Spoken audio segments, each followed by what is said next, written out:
حلو أوي، بس هو ريحته شوية هي المشكلة. انا بقى النهارده جايه اسير الجدل واقولك ان الفسيخ مليان فوائد. والله زي ما بقولك كده، والكلام ده علمي. انتي عارفه الفسيخ ده بيتكون ازاي؟ الفسيخ ده بيتكون لما البكتيريا النافعه اللي في بطن السمكه بتزيد باعداد كبيره جدا لما بيحصل لها تخمر.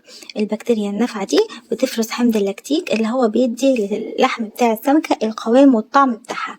عايزه اقولك ان البكتيريا النافعه دي مفيده جدا للقولون، وحمض اللاكتيك مفيد جدا للجهاز الهضمي والكبد.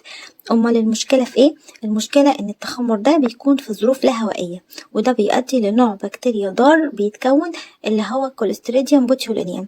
ده بيفرز سموم، السموم دي هي اللي بتعمل التسمم والاعراض العصبيه اللي موجوده في او اللي بتحصل نتيجه تناول بعض الحالات للفسيخ. طب التصرف ايه؟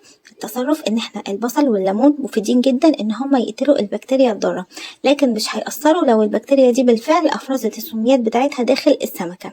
فعشان كده نقلل الكميات ونتناول الكميات باعتدال، هنكون وجبة الفسيخ وجبة مفيدة لينا.